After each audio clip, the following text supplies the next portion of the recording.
Hi friends, welcome to Vani Ruchulu. Egg Manchuria తయారు చేసుకోవడం.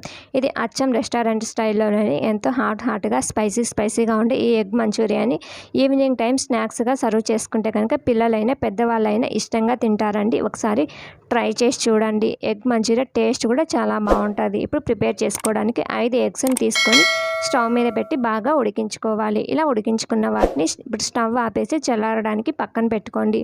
పూర్తిగా చల్లారిన తర్వాత వీటి మీద పెంకల్ని సపరేట్ చేసుకొని చాకుతోటి నిలువుగా 4 స్ట్రిప్స్ వచ్చేటట్టు కట్ చేసుకోవాలి. ఒక్కొక్క ఎగ్ను కూడా 4 స్ట్రిప్స్ వచ్చేటట్టు కట్ చేసుకోండి.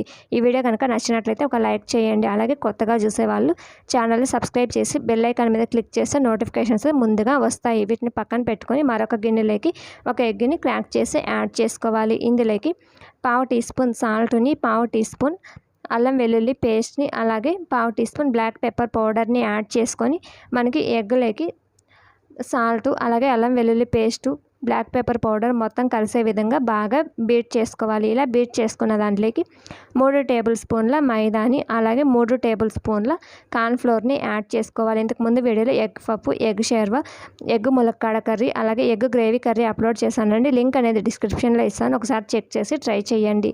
ఈ కార్న్ఫ్లోర్ మైదా మొత్తం కూడా ఉండలు లేకుండా స్పూన్ తోటి బాగా మిక్స్ చేసుకోండి. ఇలా మిక్స్ చేసుకున్న దాంట్లోకి కొద్దిగా వాటర్ని యాడ్ చేసుకొని మనకి థిక్ బ్యాటర్ లాగా కలుపుకోవాలి. మరి ఎక్కువ వాటర్ని యాడ్ చేయకూడదండి, కొద్దిగా మాత్రమే యాడ్ చేసుకొని ఈ విధంగా మిక్స్ చేయాలి. ఇలా మిక్స్ చేసుకున్న దాంట్లోకి మనం ముందుగా కట్ చేసి పెట్టుకున్నటువంటి ఎగ్ స్లైసెస్ని ఎగ్ బ్యాటర్లోకి బాగా డిప్ చేయండి. ఎల్లో కూడా కవర్ అయ్యే విధంగా బాగా డిప్ చేసుకొని మనకి స్టవ్ మీద వేడి ఆయిల్లోకి యాడ్ చేసుకోవాలి. ఇలా యాడ్ చేసిన వాటిని వెంటనే కదపకూడదండి. మనం యాడ్ చేసిన 1 నిమిషం తర్వాత మనం గరిటెతోటి కలుపుకోవాలి. 1 నిమిషం తర్వాత గరిటెతోటి నెమ్మదిగా మరొక వైపుకి టర్న్ చేయండి. ఈ విధంగా మనం 1 నిమిషం తర్వాత టర్న్ చేసుకోవడం వల్ల క్రిస్పీగా అవుతాయి.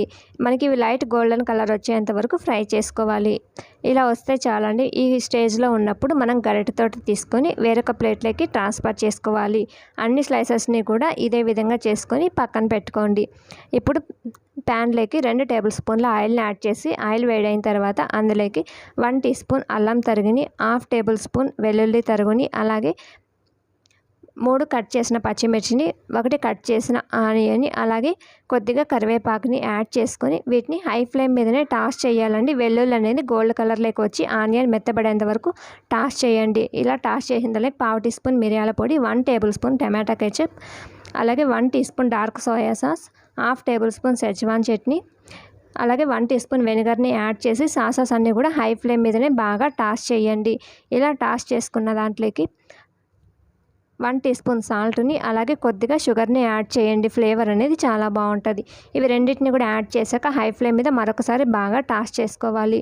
ఇలా టాస్ చేసుకున్న దాంట్లోకి 100 ml వాటర్ని యాడ్ చేయండి. 100 ml వాటర్ యాడ్ చేశాక హై ఫ్లేమ్ మీదనే సాసెస్ అన్నీ కూడా చిక్కబడేంత వరకు ఉడికించుకోవాలండి. మరి ఎక్కువ చిక్కబడకూడదండి. ఈ స్టేజ్లో ఉన్నప్పుడు మనం ఫ్రై చేసి పెట్టుకున్నటువంటి ఎగ్స్ని యాడ్ చేసుకొని మనకి ఎగ్స్ స్లైసెస్కి అంతా కూడా మనకి సాస్ మొత్తం పట్టే విధంగా మసాలాలన్నీ పట్టే విధంగా హై ఫ్లేమ్ మీదనే టాస్ చేయాలి.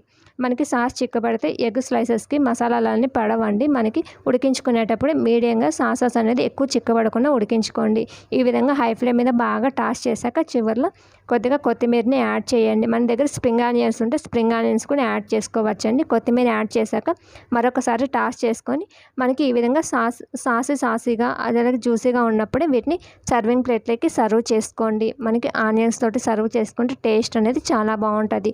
ఈ వీడియో కనుక నచ్చినట్లయితే లైక్ చేయండి, షేర్ చేయండి, సబ్స్క్రైబ్ చేయండి. ఈ రెసిపీని ఒకసారి ట్రై చేసి ఎలా వచ్చిందో కామెంట్ బాక్స్లో కామెంట్ చేయండి. అలాగే మరిన్ని రెసిపీస్ కోసం ఛానల్ని విజిట్ చేయండి.